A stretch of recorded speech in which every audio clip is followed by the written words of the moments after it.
Mari kita pelajari siapa itu bangsa Babilonia yang menciptakan siklus Saros. Bangsa Babilonia adalah keturunan bangsa Sumeria, peradaban manusia modern pertama di dunia 6.000 tahun lalu, lebih tua dari Mesir kuno. Lokasinya di Mesopotamia atau Syria dan Irak zaman sekarang, tempat lahir Nabi Ibrahim, bapa tiga agama, Ibrani, Kristen, dan Islam. Di sanalah awal tumbuhnya peradaban manusia. Penemuan-penemuan dan pencapaiannya masih digunakan hingga sekarang. Astronomi, irigasi, arsitektur, matematika, politik, sistem hukum, tata kota, hampir semuanya kecuali internet dan kabel TV. Mereka adalah bangsa yang cerdas. Sistem abjad mereka cuneiform terdiri dari 400 huruf, bukan 26 huruf ABCD seperti kita. Sistem angka mereka disebut seksagesimal atau basis 60, bukan basis 10 seperti kita. Seksagesimal itu sangat bagus untuk menghitung angka-angka yang besar dan angka-angka yang kecil. Masih digunakan sampai sekarang untuk mengukur waktu, sudut, dan koordinat geografis. Mereka lah yang menciptakan 360 derajat dalam sebuah lingkaran. Tahukah Anda kenapa ada 360 derajat dalam sebuah lingkaran? Itu adalah jumlah hari rata-rata matahari dan bulan mengelilingi bumi dalam waktu setahun. Matahari mengelilingi bumi dalam waktu 365,24 hari dan bulan mengelilingi bumi dalam 354,38 hari. Jumlahkan angka tersebut, Anda akan dapat 719,62 hari. Jadi rata-rata bulan dan matahari dalam setahun adalah 359,8 hari dibulatkan menjadi 360 hari. Dari situlah bangsa Babilonia dapat ide tentang 360 derajat dalam sebuah lingkaran dan mendapat sistem numerik seksagesimal berbasis 60. Sungguh merupakan sains yang natural.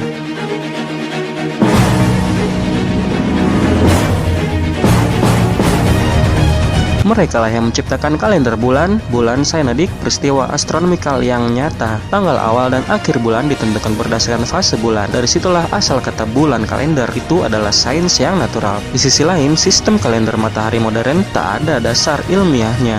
Kalau Anda mau membuat kalender matahari berdasarkan fenomena alam, tahun baru harusnya dimulai kalau tidak musim panas 22 Juni, musim gugur 23 September, musim dingin 22 Desember, atau musim semi 21 Maret. Tapi kalender matahari dimulai tanggal 1 Januari yang tak ada artinya dan berakhir tanggal 31 Desember yang juga tidak ada artinya.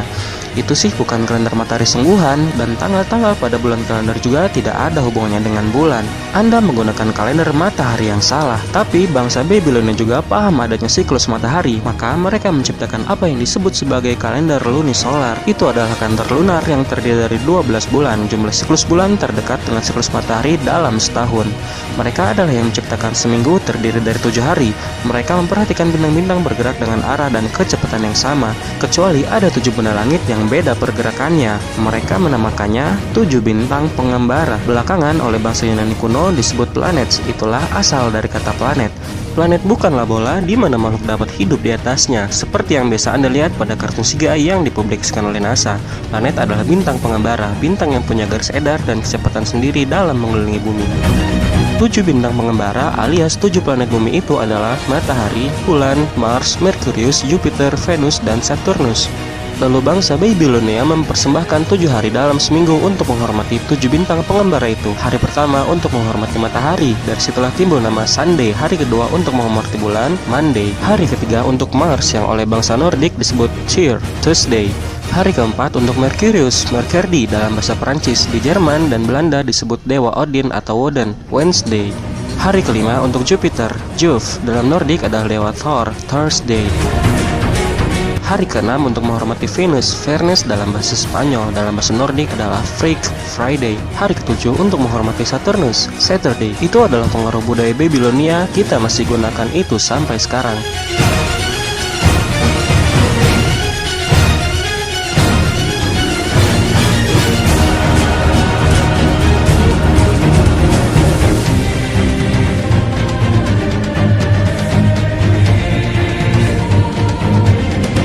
Bangsa Babilonia adalah yang menciptakan konsep jam, sundial.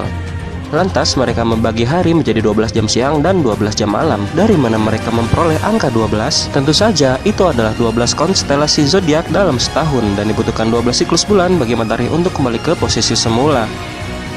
Sama seperti benda-benda langit mengelilingi bumi dengan siklus tertentu, bangsa Babilonia mempelajari bahwa gerhana matahari dan bulan selalu terjadi dalam siklus 18 tahun, 11 hari, dan 8 jam. Itu adalah satu-satunya cara untuk memprediksi gerhana, tak ada hubungannya dengan kecepatan dan jarak versi heliosentrik. Bangsa Babilonia menggunakan kalender bulan.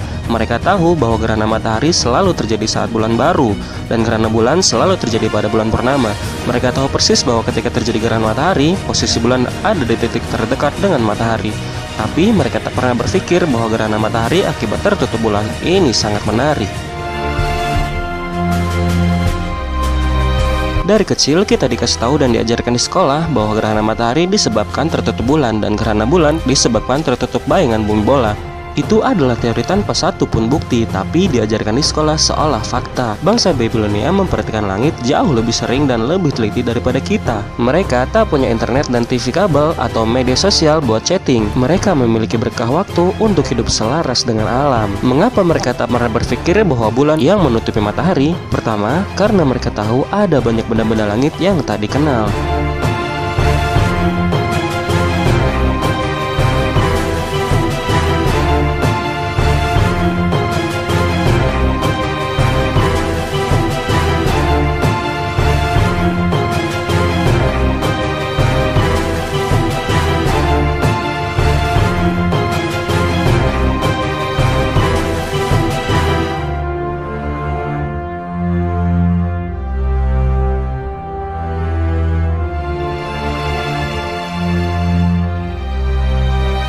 Kedua, karena mereka tahu bahwa bulan ada di belakang matahari. Jika bulan ada di depan matahari, Anda akan melihat bulan tatkala mendekati matahari, bukan?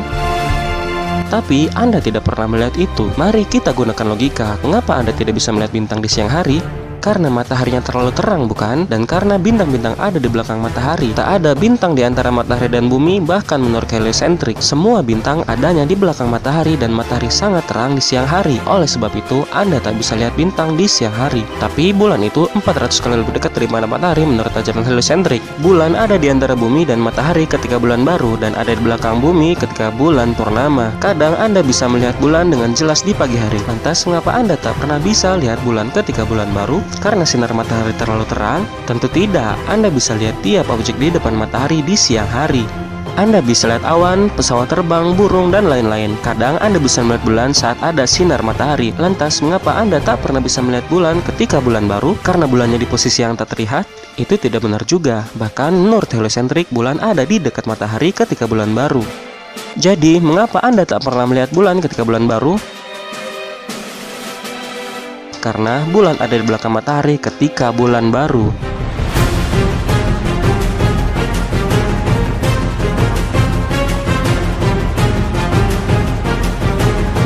Ketiga, bangsa Babilonia yang menemukan siklus Saros tak pernah berpikir gerhana matahari disebabkan bulan, karena mereka tahu badan bulan tak mungkin mengakibatkan gerhana matahari.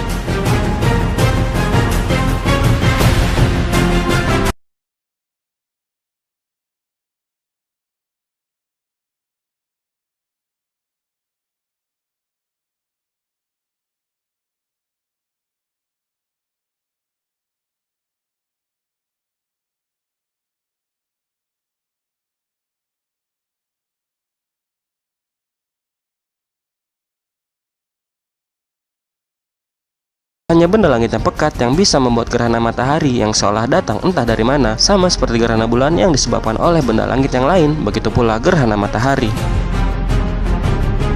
Bangsa Babilonia menamakan planet yang melintas planet X, matahari hitam, atau apapun namanya. Begitu pula budaya-budaya lain di dunia. Di India mereka menamakannya Rahu dan Ketu. Di Jawa, Indonesia mereka menyebutnya Batara Kala. Bukan karena orang-orang zaman dahulu itu bodoh, tapi karena mereka justru menggunakan indera mereka. Mata mereka mengatakan bahwa bukan bulan yang menutupi matahari, melainkan benda langit yang pekat yang mampu menyerap cahaya matahari.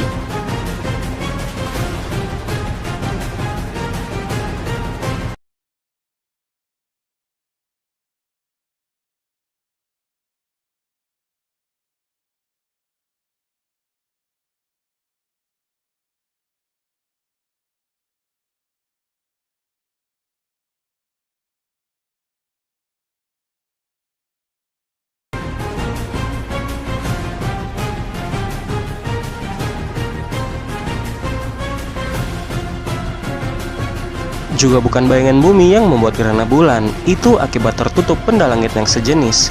Dan Anda tahu, mereka bukan cuma bikin teori, mereka menghitung siklus pergerakan benda-benda langit yang pekat itu begitu akuratnya hingga kita masih menggunakannya sampai sekarang. Di sisi lain, Anda tidak gunakan mata dan indera Anda sendiri, Anda hanya mengikuti apa yang dikatakan NASA.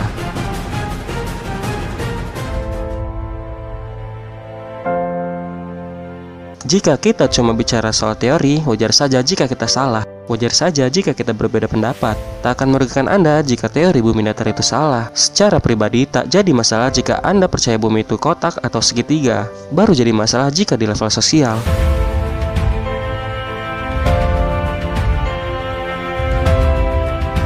Karena jika model Heliocentric itu salah, berarti ada skandal triliunan dolar selama 60 tahun terakhir.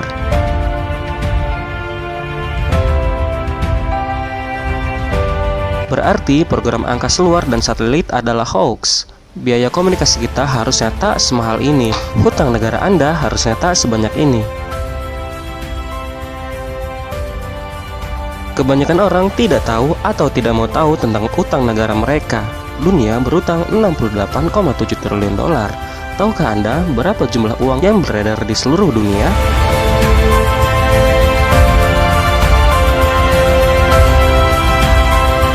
Anda harus melihat pada jumlah mata uang fisik, jenis aset yang paling lancar yang menjadi perhatian seluruh bank sentral. Jumlahnya hanya 7,6 triliun dolar. Dunia berutang 68,7 triliun dolar, tapi dunia cuma punya uang 7,6 triliun dolar. Utang yang tak akan pernah bisa Anda bayar sampai kapanpun. Kepada siapa dunia berutang sedemikian banyak? 99% populasi dunia berutang pada 1% populasi, elit global. Jika Anda masih tak percaya elit global itu ada, sebaiknya Anda dengarkan Menteri Keuangan Indonesia, seorang ibu yang sangat cerdas dan cantik, mantan Managing Director World Bank. Kalau di dunia lebih timpang lagi, 1% orang kaya di dunia menguasai 90% aset dunia.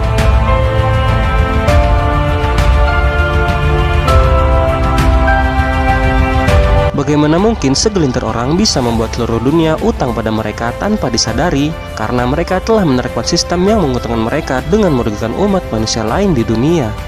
The greatest trick the devil ever pulled was convincing the world he didn't exist.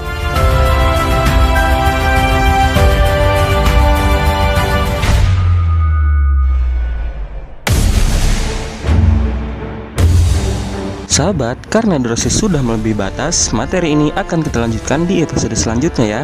Silakan tekan tombol subscribe agar kamu menjadi orang pertama yang menyaksikan pembahasan selanjutnya. Bila video ini berkesan, silakan tekan tombol share dan bagikan info ini kepada teman-teman kalian ya, agar makin banyak teman-teman kita yang sadar akan perang pemikiran yang sedang kita hadapi. Sampai jumpa.